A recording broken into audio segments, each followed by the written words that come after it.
Welcome to Empath Unplugged, a frequent release podcast of raw and philosophical reflections on well-being, love, and the meaning of life. Brought to you by your host, Esther Bertram, founder of The Insel, a rejuvenation island and community for empaths. Expect topics such as philosophy, psychology, art, culture, spirit, science, holistic health, and the occasional beach fire song to be part of your wonder ride to your oceanside escape. It's time to breathe in the salty air and bask in the soothing warm sun to relax, reflect, and vibe along with a fellow empath to rejuvenate. As most episodes refer to my 1-2-3 theory, I will provide an overview of it here for new listeners. Feel free to skip ahead 4 minutes if you know it already. In my 20s, I created 2 interlocking theories as I needed a framework for 3 reasons. 1, to know how to optimize my holistic well-being. 2, to have mutually beneficial relationships and letting go of toxic relationships and tangulations with narcissists. 3, to have lots of time and energy to give into my positive impact businesses and contribute to the world in a meaningful way. I've now spent 2 decades putting the theories into practice and they work, hence me now sharing them with the world. The 1-2-3 theory is a way to assess if you are optimized and able to give the most amount of love and energy to the world for the longest sustained time. The 5-finger theory explores each domain of holistic health and works in conjunction with the 1-2-3 theory and helps you calibrate each department. To have maximum output in your life, the 1-2-3 theory states you need to be in the order of the 1-2-3. 1 is yourself. 2 are your loved ones. 3 is the rest of the world or your contribution. When you nurture your holistic well-being first, 1, then you are better able to have mutually beneficial relationships, 2. And as a byproduct of this combination, you have so much excess energy to give, 3, your contribution to the world. This order of the 1-2-3 ensures maximum output in all departments for the longest duration. Some people are 3-2-1s or 3-1-2s, putting their cause, business, or mission before anything else. This isn't sustainable long-term if you value health and relationships. Many empaths, like I was in the past, have the default setting of being a 2-1-3, giving to others before themselves. But that blocks their flow into their 3, and as a consequence, they have little time and energy for their contribution. It's particularly dangerous to be a 2-1-3 when you are together with or around a narcissist, as they are double 1-2-3s or double 1-3-2s, where they put themselves first twice in an energy vamping way. When an empath has a 2 at the start, giving to others first, this fits like a jigsaw into the narcissist double 1. This bond is notoriously risky for empaths and often hard to break. So I'm on a mission to help empaths become strong 1-2-3s, or what I like to call super empaths, so they can thrive in life, love, and work, and not get caught wasting years of their precious life in tangulations.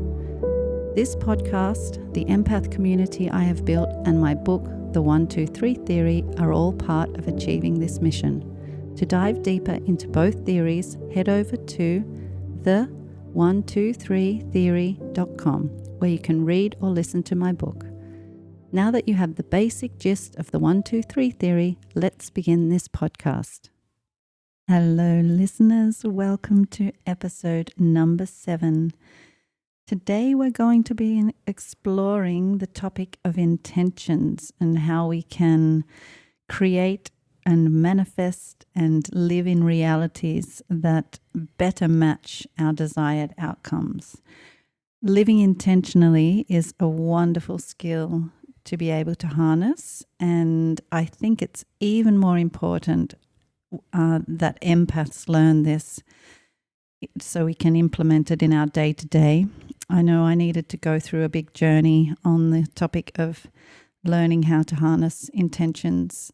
And I think all people, whether you're empath or not, want to control reality in some respect to have your desired outcomes.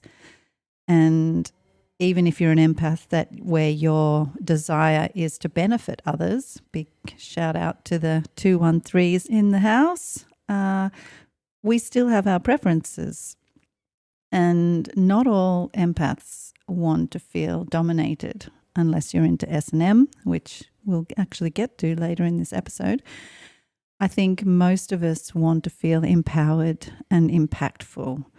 And I would say most humans or sentient beings have wishes and desires. And working with the power of intention is a really good utility to have. Can you say that? A utility to have? Kind of artillery in your box of tools to use for achieving that and thriving in the world. So that's what we're up against today. And I think we'll start with why it is more important for empaths. I think our biggest issue is the noise of others. Now, I don't mean noise as in audio noise, although it sometimes can be that. But I feel like empaths, we're like radios, and when you tune into subtle energies or intentions and desires of others and people's realities, there are a lot of different signals coming in, and often by default we are receivers and not generally transmitters, although there are some alpha empaths, absolutely, and some learn to be alpha empaths when you are in the entertainment world or some kind of profession that requires you to be a transmitter. Often you have to learn those skills, but generally I would say most empaths are receivers. So this noise of others, and I like to call it the ocean of emotion, because I feel like all around us as empaths is this big ocean of emotion from everywhere. If we meet someone in the street or in the supermarket, you see somebody struggling, an old man to cross the road, and I don't know, your heart just almost falls out of its chest to help them, because you can go on all kinds of journeys at any moment just by tuning into the plight of others. And I think until we have really rock solid boundaries and finally tune our antenna, so we just have selective input, we are often swayed by others, and it's one of our biggest issues we have to face and learn when we're becoming empowered, what I like to call super empaths.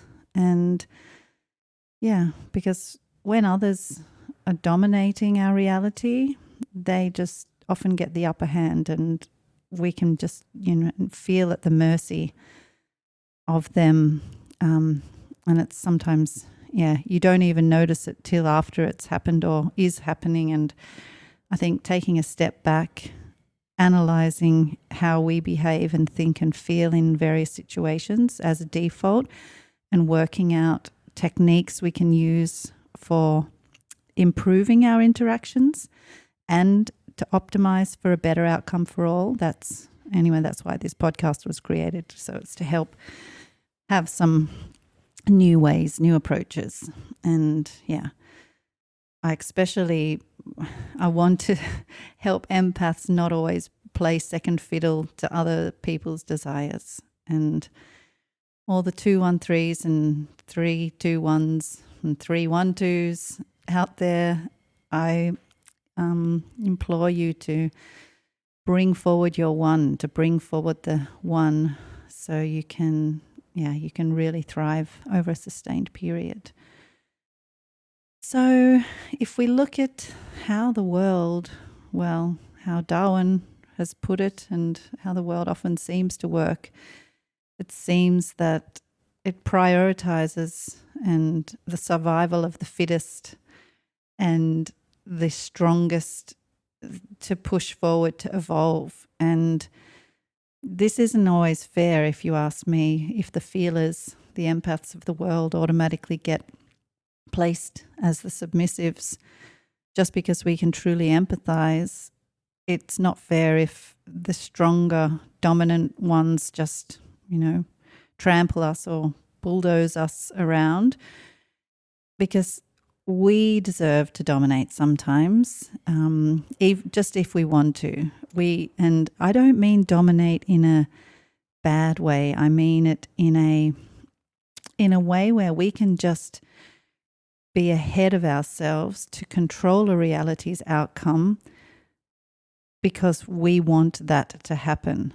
And that can be, if your intentions are good and often empaths care about the holistic well-being of all parties involved, that's a wonderful skill to be able to have, because you're actually having a bigger output for everybody. And yeah, I think that this is just a good thing to have in your kit to be able to utilize at certain times, because then, we can play in life. So in this podcast, I'm going to give you a few tips how to do that. And this is a big topic for me, because it was so pivotal to my whole life journey up till now, actually. And I'm going to have a few flashbacks in this, because it's not just a surface idea for me. This has been a very, very, probably the deepest self-exploration experience I have had, and through my dream work, and I'll get to that in a minute. But first, I'm going to do a flashback, since I brought it up at the start about domination and submission. There was a very peculiar and interesting time of my life back when I lived in the UK, where a friend of mine, he was very much into the fetish scene and S&M and this whole world that I had no idea about, or like I had a wrong opinion of, actually, because I always just thought, oh my God, it's just weird and bizarre, and I just didn't even think, I wasn't ever attracted to it for myself or ever thought I'd be involved in any way with it. Although I happen to have some costumes that fit that world because of my performing life. But anyway, I ended up in this fascinating period of my life when he and I were hanging out a lot as friends. And this was his world. And he took me to some really interesting parties. There are a few private ones on kind of rural properties in English fields where it was fully decked out with screens and pools and these little rooms with peepholes and ladies electrocuting people and crawling people and whipping people and all kinds of every kind of people. And interestingly, the most interesting thing I found about observing, because I've always loved looking at people and observing, especially trying to understand the psychology and drives and motivations and wishes and dreams and hopes and fears of people, because I find human existence just fascinating. And when you watch people, because they all have different ways of being and different histories, you can learn a lot. And what I found at these particular parties was, before I went to them, I thought it's just going to be weird and bizarre and I don't understand. But what I found is, when I had conversations with people, they were some of the most authentic and real and deep chats I could ever imagine on a party environment, because it was like, I think I can explain it a bit like an onion layer. If you imagine, as we grow up, we have all the different onion layers of ourselves, and when we're a child, we're just a really tiny little onion with a few little layers, and we might go through some trauma, and there's some trauma layers, and then we go through growing up and teenage layers and everything. I feel like at these parties, when I'd have conversations, a few of the surface level layers that humans just have as an adult in the world, they were already gone, and they're normal. If they were a banker and they just go to the bank and talk about banky kind of things when you go and talk there, all of those few layers were gone, and it was already deeper because the people that were really in this scene had a different level of consciousness and self-awareness and self-exploration, actually, that they were living quite intentionally about going to layers of themselves wherever they were in their growing up layerdom, and exploring it and presenting it and interacting with it. And it was less weird and bizarre. It was more real and more authentic than if I compare it to a regular night out at a normal club. So if I went to one of those club nights under the arches in Brighton, and just a normal, pop, whatever, rock, house music, whatever different event it was, and compare it to, you being there and you've got all these drunk, groping guys kind of falling on you with no consciousness and superficial chit chat about who you are, what do you do for work, and basically then not really people I even want to talk to because they're so inebriated. I can't even say that word, but that word kind of explains its own self. I hardly actually went to nightclubs like that because I found it really boring because I prefer, consciousness and depth. Anyway, if I compare the two, the S&M fetish nights, although they're into some quirky things, the conversations and the intentional living was so present and real. I just found it fascinating. And there weren't really drunk people. Like, it was a lot more almost staged and theatrical and attention to detail with all of the beautiful costumes and yeah, they called it playing. Like, I was invited to play. Oh, do you want to play? And I didn't actually. I only had one or two little dalliances, if that's what you can call it, which I'm not going to go into now, little experiences in it. I mostly was an observer at the parties that I went to and a conversationalist. But I found that, this dominant, submissive exchange world was really interesting, and it has a great place for people. Like, I imagined it would really work for, just say, here's a scenario, it could even be a really empathic female who's been through trauma of some kind quite young, and they need to learn how to control reality, and they might grow up to be quite a control freak or quite bossy because they had so much lack of control when they were younger. So they're very, they become a boss lady. They might even become a CEO of a company, or I don't know. They just find situations where they feel like they're in control, and they orchestrate realities where there's control, and they don't want to ever return back to the onion layer of when they were a child and didn't have an adult around that was, responsible. So at these parties, and I noticed this on a few occasions,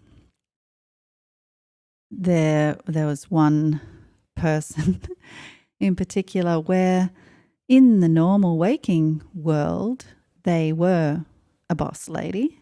But in this playing reality, they had a safe space to be a submissive and be dominated in a way that has a safe framework parameter that they know that then it's not going to get too out of control.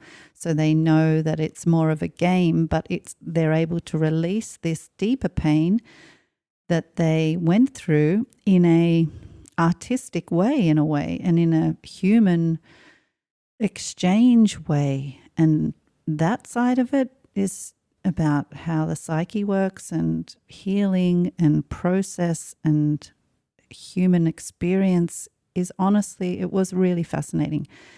Anyway, so that yin and yang, dominant, submissive, is a common theme, I think, in so much of our life, and especially when it comes to intentional living, because I think we can sometimes shy away from, as empaths, being a dominant, possibly because we identify dominance maybe as the narcissists, because we think, oh, they just want everything their way. But there's a big difference between a narcissist and intentional living, because a narcissist is just serving their own agenda. They don't give a shit about others as much, or they might pretend to and have an illusion of that if they're manipulating a situation, but they ultimately, it's just about them. Whereas intentional living and finding your own way to dominate reality, and especially if you've got a good soul and a good heart and you're benefiting everybody, is just a fantastic tool to be able to have. And if you want to become a soul warrior on a triumphant quest, it's something that's absolutely necessary, especially as a fully fledged, empathic, open heart. We need to have some tools to defend ourselves and protect and strive forward in life. Yeah, so although I didn't go to too many of those parties, just a handful over a year or so, it was a very interesting time. And if there was one big takeaway, it's that play is important. And I think that's what I want to bring to you in this podcast, that what I'm going to teach you is a few things about how you can play with that power. And the story I really want to tell you is the deep history of where this concept of intention was experienced profoundly in my own life, and what I did with it after I'd learned about it. So it started back in 1999. I was in my third year of university. I did 4 altogether, studying music. And I was living in a beautiful, out in the hills, a place called Rosebank, which is inland from Byron Bay in New South Wales in Australia. And it's just magical there. It was a big house on a side of a hill with a whole creek river at the bottom of the hill that was private, that you could just swim in. And there was an Aboriginal sacred site down by the river, an old rock that had been carved out for washing, and it was an absolutely magical place to live. And at the time I had a very supportive partner. He was like my rock and an anchor. He very much believed in me and my intuition and my dreams, and having him there actually enabled this self-work to happen and commence that year. And I actually planned to do 1 year of dream training, and I just set myself on my own course with it, because I've been a lucid dreamer all my life. It started as a child, and they were getting quite strong at that property as well. And I decided to dive into the experience. And I was at university, but at the same time I was doing nighttime university in my dreams to study. And it was the most fascinating dream year of my life.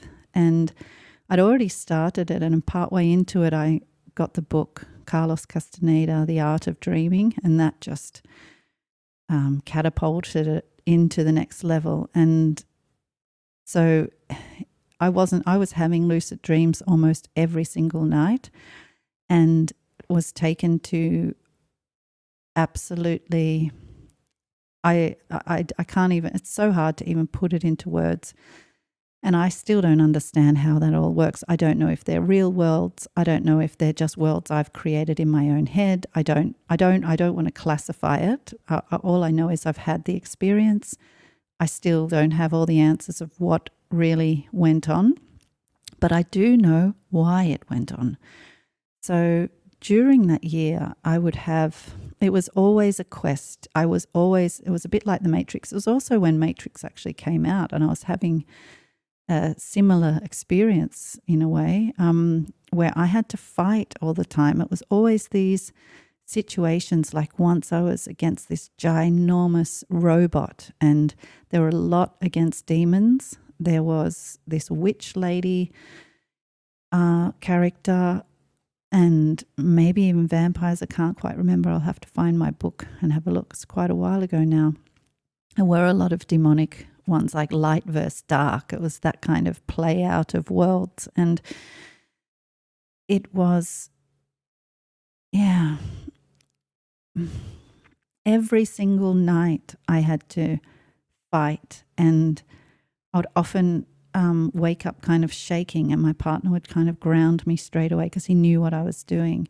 And yeah, it was really out there, and it was relentless because it was every night, and it felt like it was for hours and hours, and it was for a year.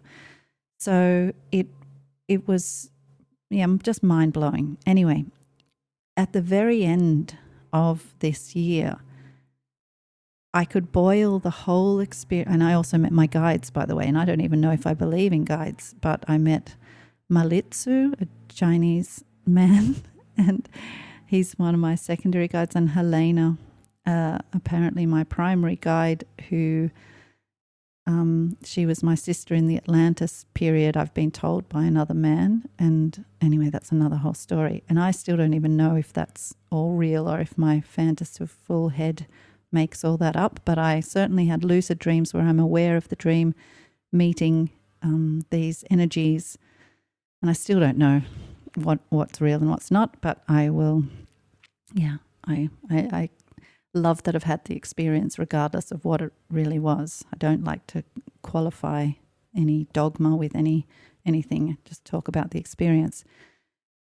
So the two outcomes, because every situation I was in, it was almost like I'd try to fight often or then flight. I flew all the time. I did a lot of flying, having to ride my own mind to see how fast I could fly to escape.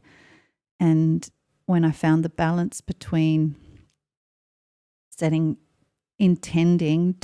my own mind, but letting go, that toggle between is when I would fly the fastest. And it was really training. It was literal training between having the sharpest outcome desire and the allowance of working with energies around me. So when I came away from this whole experience, it could boil down to one word, and it was intention.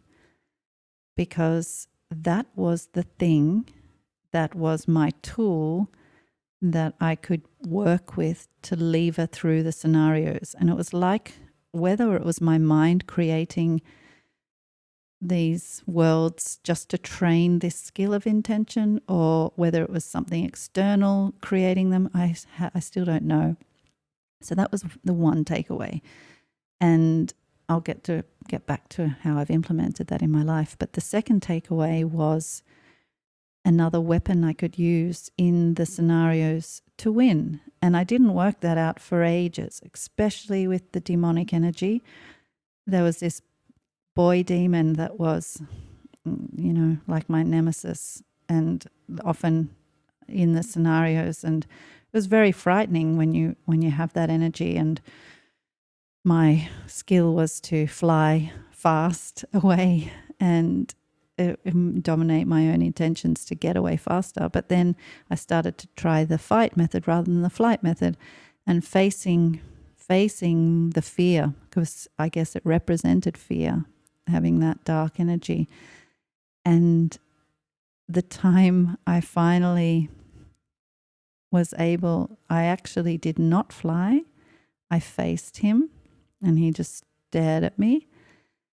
And I tried something different. I opened my heart as wide as I could. It felt so vulnerable, honestly. Like, it's so counterintuitive when you're faced with something that could end you. And I literally walked towards him and I told him I loved him. And I meant it. And I was blown open. My heart was so open. And he melted. That was it. That was the tool. The love literally conquered the fear. And it took me, I don't know, hundreds of nights to get there, but it was almost like game over. I'd won the game. I'd worked it out. I'd found the key, and he didn't come back. And that was it. It was that part of my lesson was over, which was fantastic because it was pretty damn frightening. Some of them were just really frightening. But ultimately, I was able to harness intention and use the power of love, and the hippie ideals come back again, and I got to experience it, what that actually means. Anyway, so that was where it birthed from or came from originally, and I then needed to implement in my waking life the power of intention and the power of an open heart as well, and a trusting heart, and an optimistic, in tune, intuitive heart. So my life dramatically changed then. I'd come from situations that were not conducive, especially in high school, to me thriving.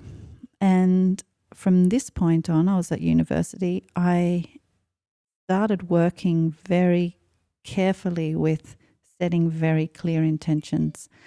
And as an empath, it was absolutely necessary, especially when I was still so easily swayed by things. So the biggest achievement that I did quite soon after that year, so that was 1999 into 2000. So 2001, I left Australia, and it was back then in 2001, the world was very different. Emails and Google wasn't as easy as it was. Flights were expensive. Australia we're still here on the very bottom of the world, but back then it was even further away because of the fact that we weren't as in a connected world back then. So my partner and I put all pictures of Germany all around on every door, and made up my own rituals about how to intend to get to Germany, even though we just left university, didn't have any money between us, and didn't come from rich families that could just pay the way or anything.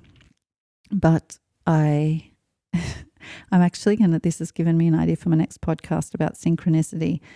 Some weird shit happened, mixed with the power of intention. So the power of intention was this force in the middle that I was setting clearly, and then the universe and the external flow started doing some things, and it always feels weird when it's outside of yourself, but it enabled it to happen. And within a couple of months, so that was then May, from, I don't know, it was only the first part of the year, then was able to fly off and follow my dreams to be a traveling musician around the world. And since then I have never looked back, and have worked with intention since then to achieve my desired outcomes. And I am going to go into this synchronicity because a few things happened along that journey and still happen that are very interesting. So I probably will do the podcast about that. That's the number 8. Anyway, so that is where it came from. That is how I started to implement it. I won't go into how I use it all the time because there's just too many stories to say. I want to go now more into the practical of how you can become the king or the queen of your domain reality, or if you don't want to be a king or a queen, just the residing leader of your reality, and use the power of intention to encourage the outcome of what you want it to be. So basic manifestation 101. But normally we can't control everything because unfortunately we're not in a full unicorn and rainbows universe as much as I often feel that I am already. But we can come close when we can influence the outcome with intention. And we don't give ourselves as much credit as we should because we can do a lot more with our mind than, it's like, honestly, it's like building a muscle when you go to the gym and you every day work on your biceps. I think manifestation and intention setting, it just takes practice and perseverance and, knowing the technique and practicing it. So if reality is like Play-Doh or plasticine, and that actually makes me think of the science of getting rich. Is that what it's called? Waddles? I'll have a look and I'll probably put it in the notes. He says there's a thinking stuff from which all things are made. That reminds me of this. And if it is like that, if reality is like this plasticine and malleable in any given scenario, I firmly believe it's the dominant intention that will prevail. So it's definitely worth putting effort into it. All right, so it's going to be a 3-step process. 1, 2, 3. 1, 2, 3 in a different way this time. So step 1 is gathering your energy and using your force. So I just want you to collect all thoughts and feelings you've given away to every person out there or being or spread around your house. Just pull it all, call it all back to yourself. If it helps you, you could do this if you're not driving or somewhere public. If you're just at home, you could actually use your body. I don't do this, by the way, but it may help to fast track it because body in sync with mind and heart is probably going to help. You could stabilize your feet and just put them a little bit apart in a really strong position with your palms open, and just imagine you're pulling in the force of all of your energy back to yourself, and be very present in this moment now and feel that life force through your entire being. So you're energized and very present, and you're at the maximum of your power. So almost like pressing your engage button to turn your ignition on of your full working machine. Okay, so once you've gathered your energy and you're in your stance, I want you to imagine you are the world's best archer. Okay, so get your bow and arrow, and you're a precision archer. And step 2 is when we do the aiming, and this is the crucial point for when you set the intention with your bow and arrow. So your arrow is your intention, and pull back with that power that you've mustered, your full energy. Remember, you're the world's best archer. Pull it back and aim on the target. Do not do anything else yet. Think about something that's probably going to occur in the next 24 hours, or something you want to occur, or might be an interaction you're going to have. You might be going to work and you want to have a really brilliant day. Whatever it is, think about that thing in every little detail, the best version of that outcome that you could possibly, and put it into the arrow and the aim on the target, and go through in your mind every little detail in a I am state rather than an I want. So don't say I want to have a good day at work. I am having the best day at work. I have the best day at work. You already own it. Dominate it. So now look at your arrow, whatever that is. I want to feel energized today. No, you won't say that. I am energized today. Now aim for that target. Put all of your energy into that arrow. You can say affirmations if you want. And just remember, our subconscious is, how I see it is, we have our conscious mind and our subconscious mind. Our subconscious mind is almost like neutral soil, and it just grows whatever seeds we put into there. So if you're not really intentional and you have bad habits or bad trauma or things that have happened, they can grow all kinds of things in your subconscious, and your waking reality is affected by that. When you set clear intentions, you are planting seeds, positive seeds, into your subconscious, and your subconscious just takes whatever you give it. It's neutral, and it will grow that for you. So this is the point. While we're facing that target, we are planting, if that's a better metaphor for you, you're planting seeds into your subconscious that will grow into your flowers of your dreams.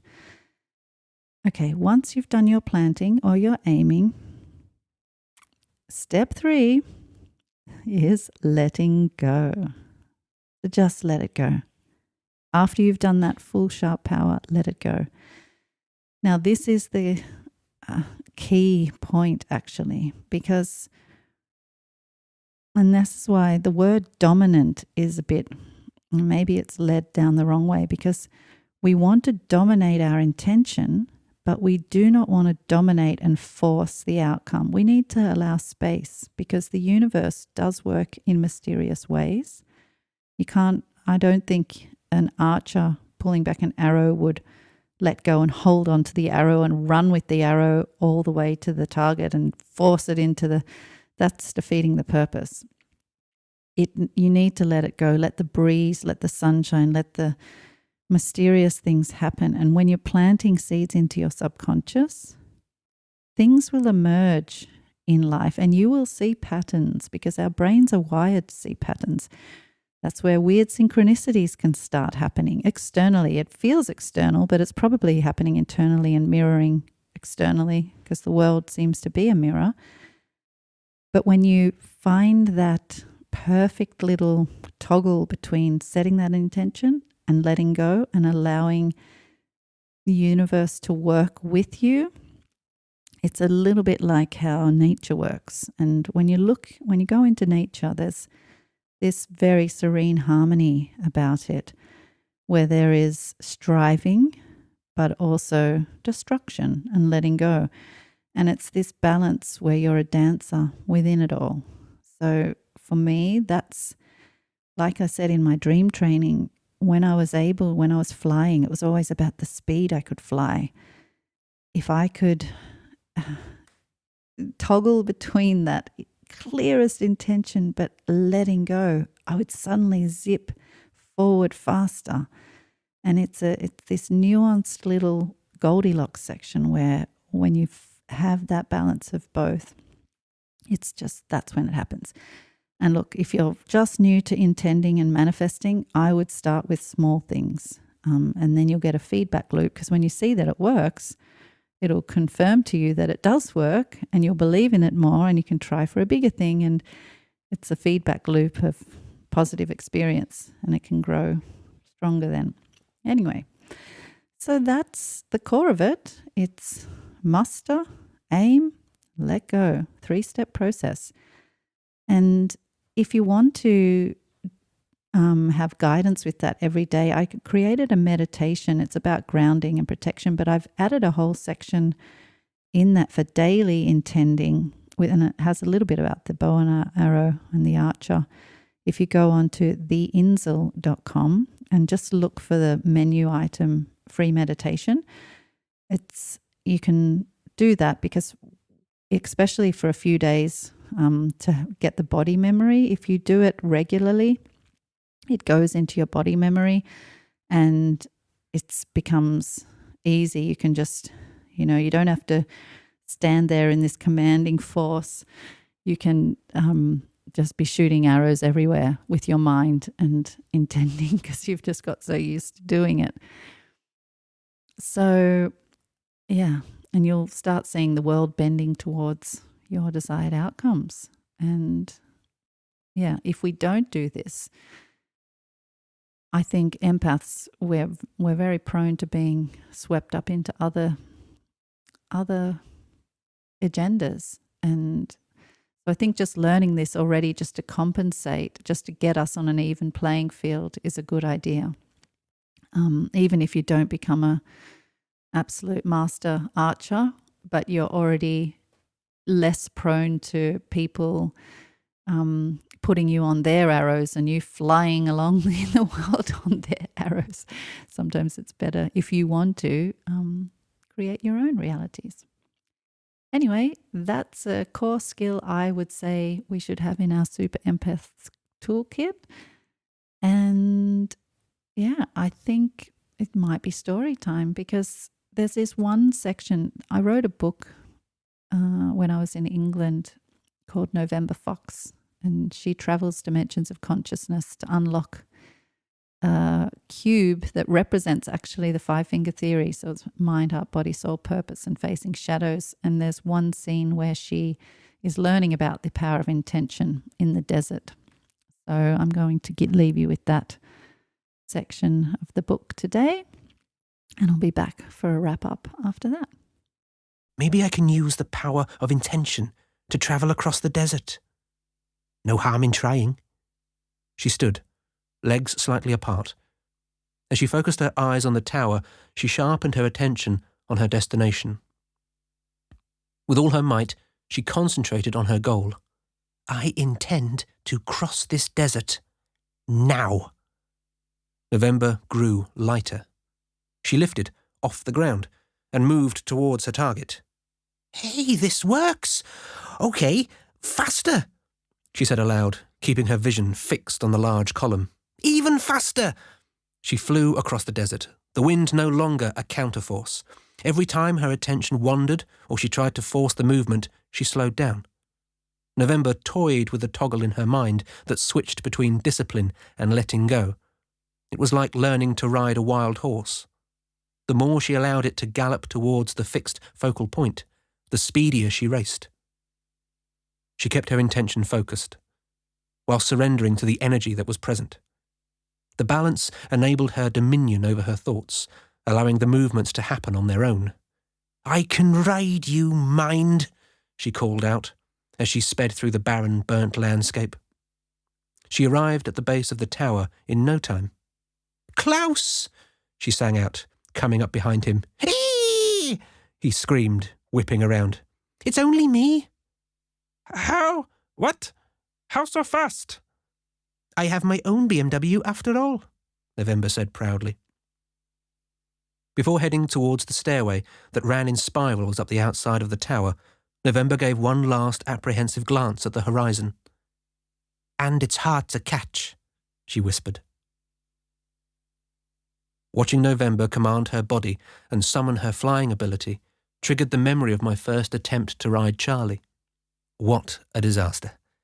It was the evening of my Sterling service event, and the elders were quite merry from all the wine. My father, in a slurred yet still commanding tone, instructed me to fly for the first time, and he wished me to do so before them all. With jittery limbs, I unrolled little Charlie and sat on him, cross-legged, and stroked his plush surface, which calmed me. I looked towards the swaying and jeering elders, wondering what to do. Nothing happened. Before anything comes vision. Without vision, you will go nowhere, my father boomed. I closed my eyes and imagined Charlie lifting into the air with all my mind power. When I opened my eyes, I was hovering a few meters above the ground. I was so excited and proud that when I glanced to my father and the others for approval, Charlie fell, and I rolled off onto the floor. The crowd exploded with hysterical, wine-enhanced laughter. Mortified, I scurried off to my cocoon.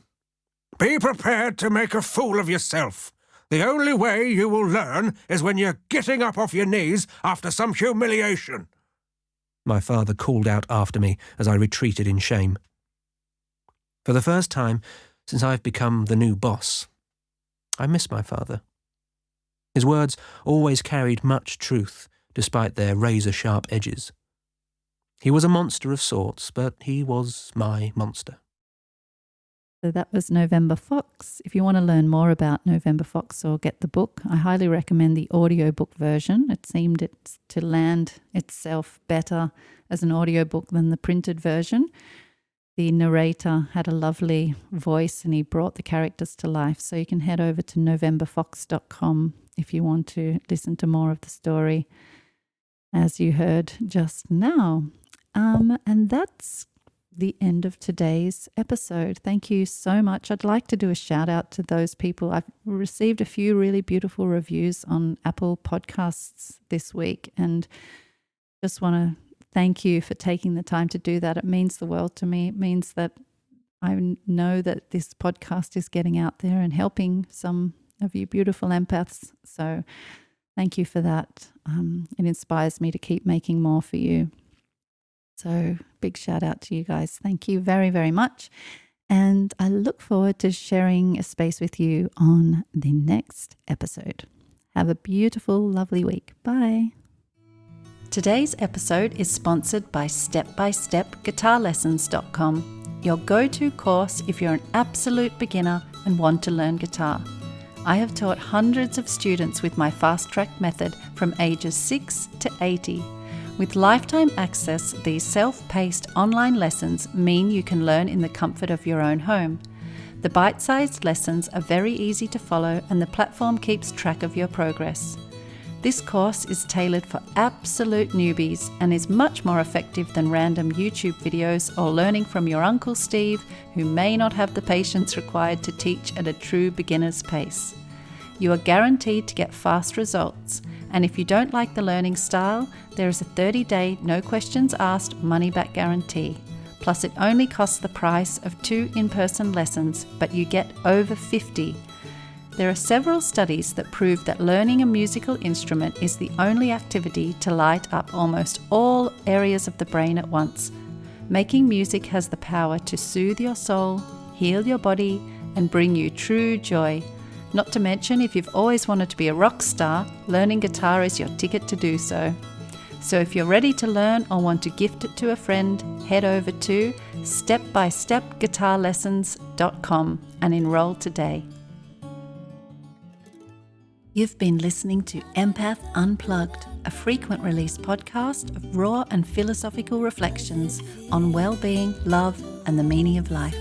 Brought to you by your host, Esther Bertram, founder of The Insel, a rejuvenation island and community for empaths. For more information or to join the community, head over to theinsel.com, theinsel.com. If you have found value from this episode and would like to become a patron to support future episodes and gain access to exclusive content only available to patrons, head over to empathunplugged.com and sign up to be part of the inner circle. Thank you for listening. Have a beautiful and rejuvenating week. Till next time, bye-bye.